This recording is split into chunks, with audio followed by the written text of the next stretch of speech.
አሜሪካ በኢራን በገባችበት ጦርነት ከአጠቃላይ የጦር መሳሪያዋ ግማሹን መጠቀሟ ሲገለጽ፣ ከቻይና ካለባት ስጋት አንጻር ደግሞ የአሜሪካ የመሳሪያ ይዞታዋ በኃይለኛው ደረጃ እንደተንኮታኮተና በከፍተኛ ደረጃ ዝቅ አድርጎታልም ይሉታል።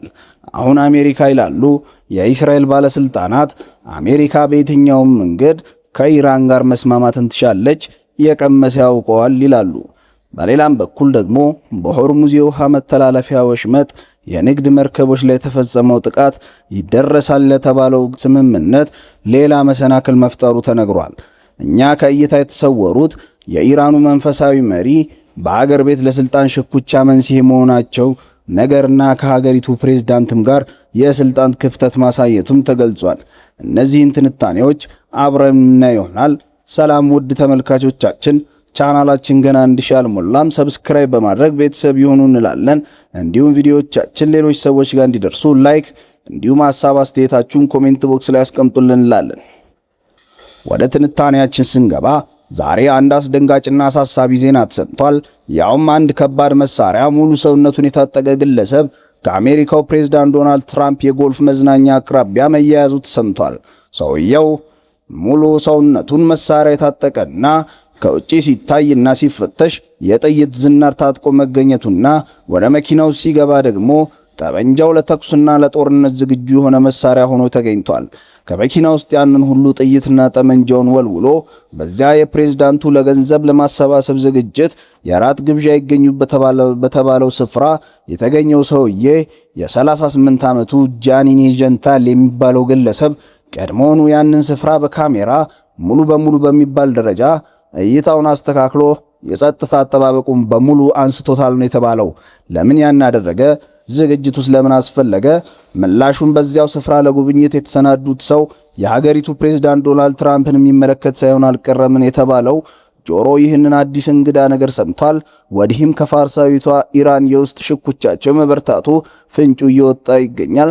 ከሟቹ አባታቸው አያቶላ አሊ ሰይድ ኻሚኒ በኋላ በእግራቸው የተተኩትና ስልጣን የተሰጣቸው ሰው እስከዛሬም እስካሁኗ ቅጽበትም በሰዎች ያልታዩት አያቶላ ሙጅተባ ኻሚኒ ከሀገሪቱ ፕሬዝዳንት መሱድ ፔዜሽኪያን ጋር ያለመጣጣማቸው ጉዳይ ተሰምቷል።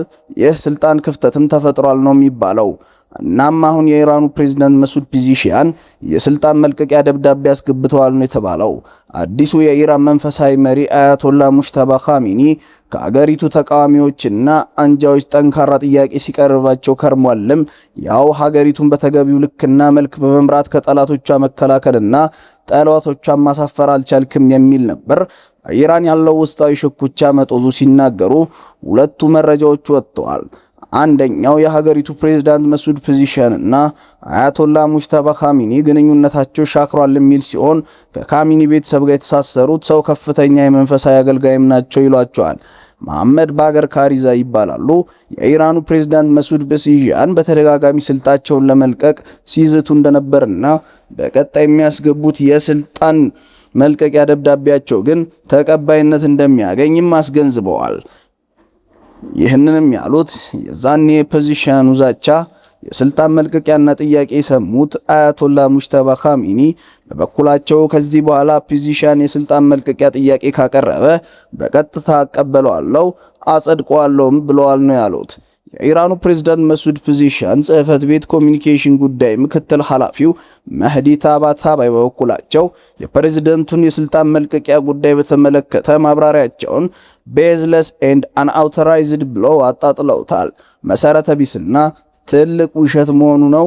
ሌላው የኢራኑ ፕሬዝዳንት መሱድ ፔዜሽኪያን አማካሪው በበኩላቸው ሲናገሩ ይህንን ያሉት ቀድሞውን ነገር ካራዚ ከሀገሪቱ መንፈሳዊ መሪ አያቶላ ሙጅተባ ኻሚኒ ጋር ግንኙነትም የላቸውም ነው ያሉት። ታዲያስ ለምን ይሁን እኚህ መንፈሳዊ ሰውዬ የኻሚኒ ቤተሰብን በጋብቻ የተቀላቀሉት ናቸው የተባሉት ካራዚ ስለምንስ ይዋሻሉ ይሏቸዋል። የፕሬዝዳንቱ አማካሪ ካራዚ ያልተጨበጠና የሐሰት የፈጠራ ታሪክ ምዕራባውያን ይናገራሉ፣ ይነዛሉ ይሏቸዋል። በዚያስ ሲታወቁ የለም ወይ ነው ያሏቸው። የሀገሪቱ የዜና ተቋም ኢራን ኢንተርናሽናል ደግሞ ሁለተኛውን ሪፖርት ይዞ ሲወጣ የገለጠው አንድ ሚስጥር ተገኝቷል። ያውም የኢራኑ ፕሬዝዳንት መሱድ ፔዜሽኪያን አዲስ መንፈሳዊ መሪ ሙጅተባ ኻሜኒን ያገኟቸው አንድ ጊዜ ብቻ ነው። እሱም ቢሆን ሙጅተባ በምርጥ ትልቅ መኪና ውስጥ ቁጭ ብለው መስኮቷ አይናቸውንና ግንባራቸውን ብቻ ለማሳየት ያህል ተከፍታ ቃላት ተለዋውጠዋል ነው ያሉት። ሁለቱ ሰዎች በአካል ቆሞ መነጋገር ቀርቶ ፔዜሽኪያን የአያቶላውን ልጅ ለመጨበጥ እንኳን አልተፈቀደላቸውም ነበር ሲል ዘገባው ያተተው። ኋላ ላይም የኢራኑ ፕሬዝዳንት መሱድ ፔዜሽኪያን ለመሆኑ በዚያች መኪና መስኮት የሰማሁት የሙጅተባ ኻሜኒ ድምጽ ነውን ሲሉ መጠየቃቸውን የተገለጸው። ይሁንና የፕሬዝዳንት መሱድ ፔዜሽኪያን በቅርቡ በሰጡት የአደባባይ ማብራሪያቸው ከሙጅተባ ኻሜኒ ጋር ከ2 ሰዓት ከግማሽ በላይ ማውራታቸውን ያስታወቁት። ይህ ዘመን በምድሪቱ ፖለቲከኞች ዘንድ እውነት የተባለ የመነመነበትና ጨርሶም የጠፋበትም ነው ይሉታል።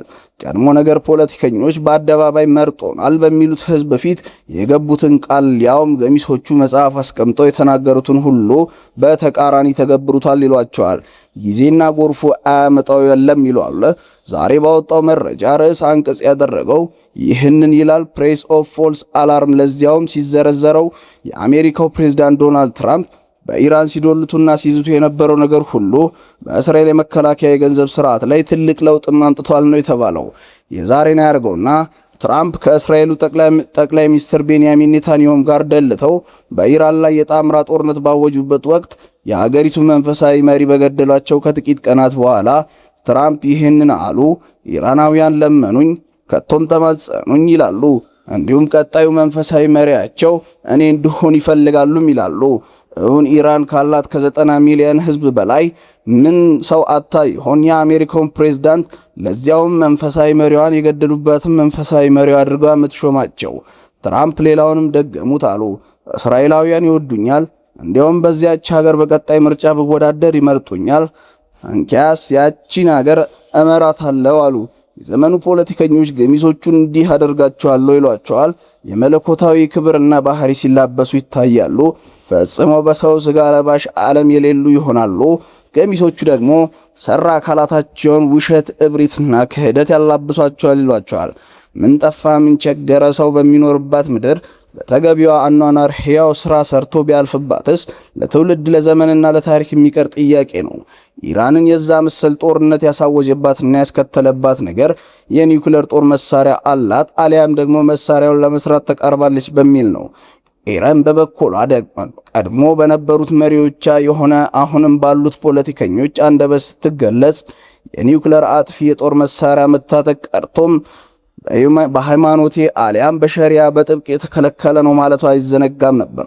በአሜሪካና በኢራን መካከል በተካሄደው ጦርነት ዛሬ መላ ጠፋ አውራ ገፋን የሆነን ጉዳይ በኢራን የኒውክሌር ጦር መሳሪያና በዩራኒየም የማብላላት ጉዳይ ብቻም አልሆነም። አሁን ነገሩ ከፍቶና ጠልቆ ሰፍቶ በሆርሙዝ የውሃ ወሽመጥ ሙሉ በሙሉ ሉዓላዊ ግዛቴ ነውና በዚያም ከሚተላለፉ የንግድ መርከቦች ከእያንዳንዳቸው የ$2 ሚሊዮን ቀረጥ አስከፍላለሁ። ይህ የተለመደና ሲሰራበት የቆየ ጉዳይ ነው ትላለች። አሜሪካ ደግሞ የምን ክፍያ ሲያምርሽ ይቅር እንጂ ሽራፊ ሳንቲም አይጣልልሽም፣ ወሽመጡ የዓለም አቀፍ የውሃ አካል ነውና አያገባሽም ስትል ተፋጠዋል። የሆርሙዝ የውሃ መተላለፊያ ወሽመጥም ተዘግቷል። በከፍተኛ ደረጃ ከተካረረው የአሜሪካና የኢራን ቀውስ የተነሳ የዓለም የነዳጅ ዘይት ዋጋ ሰማይ ተሰቅሏል። እጥረቱም ሊናገሩ ቀርቶ ሊያስቡትም ይከብዳል። ኢራን በሆርሙዝ የውሃ መተላለፊያ ወሽመጥ ጉዳይ ቢሉ በዩራኒየም ማብላላትና በሰላማዊ የኃይል አማራጭነት ባቀደችው የኒውክሌር ጉዳይ ፈጽሞ ማተደራደርበት ነገር ከቶም ቀይ መስመር መሆኑን ነው የምታሳየው። ይህ የአሜሪካው ፕሬዝዳንት ዶናልድ ትራምፕ ደግሞ በደቡብ አሜሪካዊቷ ቬኔዙዌላ ገብተው የሀገሪቱን ፕሬዝዳንት ኒኮላስ ማዱሮን ከሞቀው ቤተ መንግስታቸው ከቶም ከምሽታቸው ጉያ ፈልቅቀውና በሰንሰለት ጠርገው ወደ አሜሪካ ካጓዟቸው በኋላ ባልና ሚስቱን የድመትና የአይጥ መሰል ጨዋታ መስለውባቸዋል። ትራምፕ በማናለብኝ ንግግራቸውም በኢራን ጉዳይ ሲደግሙት ይህንን ያሉት የኢራን የካርጓን ደሴት እንይዛታለን፣ የኢራንን የነዳጅ ዘይት ገበያም እንቆጣጠረዋለን፣ እንደ ቬኔዙዌላም እንወስደዋለን ያሉበትን ጊዜ እንዲህ ርቆ የሚዘነጋ አይደለም። ታዲያ በየትኛው ዓለም አቀፍ ሕግ ነው የሉዓላዊነት ጉዳይ የሚከበረው? በዚያ ላይ እምነት ቢሮ እውነት ከምድሪቱ ደብዛቸው ጠፍቷል። ሰው ለተሰጠው አደራ የሚታመንበትም ጊዜ አልፏል፣ አልቋል። ሰው ለሰው ተጨካክኗል። ለዚያ ደግሞ በጋዛ ከተማ ትናንት የነበረውንና እንደ አውሮፓውያን አቆጣጠር በ2023 በእስራኤል ጥቃት የተገደሉ 112 ሰዎች ከየፍርስራሹ ስር ተገኝተው የተደረገው ስርዓተ ቀብር አመላካች ሆኗል ነው የሚባለው። እንደ አውሮፓውያን አቆጣጠር እስራኤል ባወጀችው በሽብር ጥቃቷ እስከ ዛሬዋ ድረስ የሟቾች የፍልስጤማውያን ቁጥር ከ73000 በላይ መድረሱም ይነገራል። ትናንት በጋዛ ከተማ የነበረው የፍልስጤማውያን የቀብር ስነ ስርዓትም በፍልስጤማውያን ታሪክ የመጀመሪያው መሆኑን የተገለጸው። ያ ሁሉ ሆኖና አልፎም ሐማስ ትራምፕ ባቀረቡት ሐሳብና በመሰረቱት የሰላም ቦርድ ወይም ቦርድ ኦፍ ፒስ ሂሳብ ተገዝቶ ትጥቁን ለመፍታትና ለማስረከብ መስማማቱን ተሰምቷል። ሌሎች መረጃዎችም ቢያፈተልኩም እስራኤል ደግሞ ከጋዛ ሰርጥ ለቅቄ አልወጣም ብላለች ነው የሚባለው። እስራኤል ሙሉ በሙሉ ሐማስ ትጥቁን ፈቶ ካላየሁ ነው የምትለው። ካልታዘለ ኋላ ምን የሚሉትን ያስታውሷል። አረ እንደውም አሉ የእስራኤሉ ጠቅላይ ሚኒስትር ቤንያሚን ኔታንያሁ ሀገራቸው የሰላም ቦርዱ ባቀረበውና የሐማስን ትጥቅ የማስፈታት ጉዳይ የእስራኤል የጋዛ ሰርጥን ጨምሮ ሌሎች 7 የመካከለኛው ምስራቅ ቀጠና ሀገራት የተስፋይቱ ምድር ናቸው በሚል አሊያም ፕሮሚስ ላንድ ለመጠቅለል ካቆተመው የጋዛ ሰርጥን ለማስለቀቅ ከአንበሳ መንጋጋ የገባን ስጋ ማለት ይሆንባቸዋል የሚሏቸዋል። ወዲያውም እስራኤል ሊባኖስና ሶሪያን ከባድ ጦርነት እያስተናገደች ነው። የጎላን ኮረብታማ ስፍራዎች ከመዳፏ ገብተዋል። ይህ ቤካ ሸለቆች የደቡባዊ ሊባኖስ መሬት የእግሯ መረገጫም ሆነዋል። የተስፋይቱ ምድር ከተባሉት አንደኛዋ ኳታርም በከፋ ጠላትነትን ተፈርጃለችና ቀጣይ መጠበቅ ካልሆነ በስተቀር አይሁዳዊት ሀገር በትራምፕ ስልጣን ተገዳም አሊያም አባብለዋት ወደ ኋላ አልመለስም ያለች ሀገር ሆናለች ይሏታል። ይህ በእንዲህ እንዳለ አሜሪካ በራሷም ሌላ የከባድ ሸክም ተገልጧል። ያውም በኢራን በገባችበት ጦርነት ካላት አጠቃላይ የጦር መሳሪያዋ ከግማሽ በላዩን ተጠቅማለች ነው የተባለው። አሜሪካ ገና ከቻይናና ከሩሲያ እያስገመገመባት ካለው የግዙፍ ጦርነት ዝግጅት አንጻር ይህ የጦር መሳሪያውን በግማሽ በኢራን ጦርነት የመጠቀሟ ነገር ሳይከካ ተቦካን አድርጎታል። ወዲያም ደግሞ ሩሲያ፣ ቻይናና ሰሜን ኮሪያ በቀመሩት ስሌት በኢራን ክንድ የአሜሪካን ጡንቻ ቢሉ ልቧን አይተውባታል የሚባለው በሞኝ እጅ ዘንድ ጉድጓድ ይለካልም ይላሏታል። ይህን ዘገባ ያወጣው ደግሞ የስልታዊና ዓለም አቀፋዊ የምርምር ማዕከል ሴንተር ፎር ስትራቴጂክ ኢንተርናሽናል ስታዲስ ነው። ማዕከሉ ይላል አሜሪካ ለአሁኑ በኢራን በገባችበት ጦርነት የትኛውንም ያህል ለመዋጋት የሚበቁ ሚሳኤሎችና ሌሎች የጦር መሳሪያት ይኖሯት ይሆናል ጉዱ ግን አሜሪካ ከማንም በላይ የምትፈራ ቻይና ጸባጭራ ወደ ጦርነት የተገባ እንደሆነ ሲል የገዘፈ ስጋቱን አሳይቷል። ቻይና እንደ ዘመሚት የሚርመሰመስ የእግረኛ ሰራዊት እንዳንበጣ መንጋ የሚወርና እየተርመሰመሰ የሰማዩን አካል የሚጋርድ የጦር አውሮፕላን ቢሉ እንደ ባህር አሸዋ የበዛ የባህር ኃይልና የጦር መርከቦች አሉት። አገርና ቻይና ያጣችው ነገር በነገር በሰንጣቂዎች ላይ ሲታይ ምናልባትም ይሏታል። ምናልባትም ቻይና ልብና ምላስ ብቻ ነው የሌላት ይሏታል። አሁን አሜሪካ ባለችበት አቋሟና አቅሟ ከቻይና ጋር ወደ ጦርነት ብትገባ በአየር ቢሉ በሚሳኤል ውጊያ አጋት እንኳን አትራምድም ነው የሚባለው። ደግነቱ ግን ቀጣዩ የሁለት መንግስታት ጦርነት ከተደረገ በኒውክሌር እንጂ በሌላ አይሆንም ነው የሚባልላቸው። በኒውክሌር አርማጌዶን አሊያም ሰርድ ወርልድ ዋር አሊያም ደግሞ የሶስተኛው ዓለም ጦርነት ናቸው ይላሉ። ዛሬ የነበሩት መረጃዎች እነዚህ ነበሩ። ቻናላችን አዲስ ነው፣ ሰብስክራይብ እንዲሁም ቪዲዮቻችን ላይክ፣ ሐሳብ አስተያየታችሁን ደግሞ ኮሜንት ቦክስ ላይ አስቀምጡልን እንላለን። ሰላም በእናንተ ላይ ይስፈን።